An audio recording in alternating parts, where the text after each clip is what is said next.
Hey guys, it's Christian Singh here, back again from C&H Small for another quick informative video here. We had a guy drop off his Honda lawnmower here this past week over here. I think it was on Friday. He wanted the typical tune-up done on here and overall checkup of the machine as well too for functionality. So we went ahead and did a tune-up on here and checked the machine out as well too. And I just want to give you a review of what a machine should look like if it's well maintained and not abused, because we've seen tons of machines, I'd say hundreds over here the past 8 or 9 years over here that people actually abuse over here. And this guy has kept his machine relatively intact and in overall great shape. From what I was told, he told me the machine was bought I think about 3 or 4 years ago. Don't quote me on that, but that's what he was telling me, so I'm going on his information right here. He has the Honda HRX 217. It's the Versamo 4-in-1 system to be precise. This one has the plastic deck that I'm really not a fan of myself, because if you hit a stump or a stone or something out there, there's a very high possibility that the item can go through the deck as a projectile and possibly hurt somebody out there for that. And that's one of my reasons why I really don't recommend these plastic decks right here specifically, because of that one fact, plus the fact that they do seem to have more noise radiate from them as well too, because if you compare a steel deck to the plastic deck on here, they have to reinforce the plastic deck to have the same overall durability as a steel deck. And in my personal opinion, having a steel deck is a lot better condition, because you can make it a lot thinner, plus typically it's a quieter running machine as well too for that. And it also has the Honda overhead cam engine on here as well too. You see that right there, Honda overhead cam engine. This is the easy start automatic choke system with the CV190 on here. I'll give you a shot of the engine's top right here. There you go, easy choke, automatic choke system, or I should say easy start automatic choke system, GCV190. And the automatic choke system on these ones is situated on the engine block, and also has a connector. It has a we want to call a I'm trying to think of what kind of word I can name it for, but you have an obelisk that's situated on the engine block over here, and whenever the engine heats up, it extends a small rod, and the rod pushes a mechanism right here, and that chokes the engine right here. It either chokes or unchokes the engine. If the engine's cold, it chokes the engine. If the engine's hot, it unchokes the engine. So typically, in order for the auto choke to work properly on a warm day, I'd say like 70 degrees outside, it would probably take about 2 to 3 minutes of running whenever it's typically warm out there for that. Overall, the auto choke is I'd say it's an okay design, but they can be problematic if they get any kind of debris or dirt or anything else on them. And we actually have a lawnmower over here almost identical to this one with the auto choke.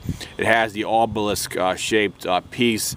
Actually, it's fully stuck in the out position, which means the engine is choked, or I should say it's non-choked, which means the obelisk inner portion is fully extended, and the choke is in the off choke position, and it will not return back to the original position when it's supposed to be cold, because what they have is they have a small amount of wax in the obelisk piece, and that heats up or cools down, and it extends a small rod which pushes on the mechanism right here as well too. So they do go bad occasionally, but I'd say out of the past 7 years over here that we actually seen the auto chokes, I'd say we only had to replace maybe about 2 or 3 out of those 7 years. So overall, they do work okay if they're working fine, when they're actually working fine, I should say. This one is a self-propelled machine as well too, so you have your smart drive in the back right here as well.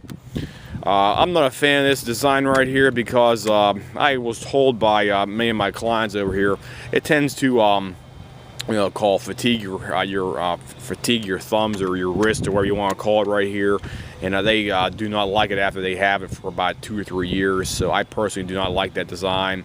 I would simply rather have a bell control handle. You would actually pull back for your drive unit on here simply to keep it in drive position rather than having this thing, because you have to constantly keep pushing down on here with your finger to keep it driving. And rather than having a handle down here like that, it's a lot easier to have a handle down in a full down position right there for that. And let me see what else we got here going to talk about. Overall, they do start up typically on 1 or 2 pulls out here. If it's about 70 degrees outside, your GCV 190 engine on here. I'll go ahead and fire this thing up here for you as well too, so you can see how easy it starts up out here. It's about 60 degrees outside right now. It's actually warming up here this afternoon here, so I'll go ahead and fire up here. You can see this thing running, and you can see how easy it starts up here for you guys. So bear with me here. I gotta pull the camera and get this thing pulled over.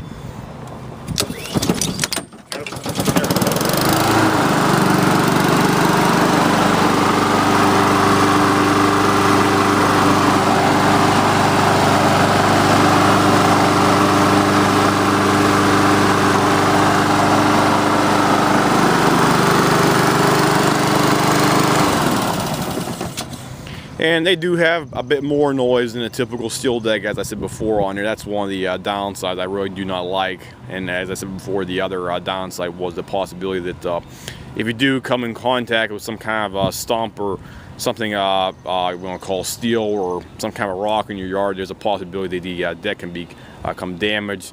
And if it becomes damaged, it becomes fatigued. And then if it does get to the point where the deck might have to be replaced because of that specific problem, you can develop cracks in the deck because of that specific hole or something that some kind of projectile goes through it.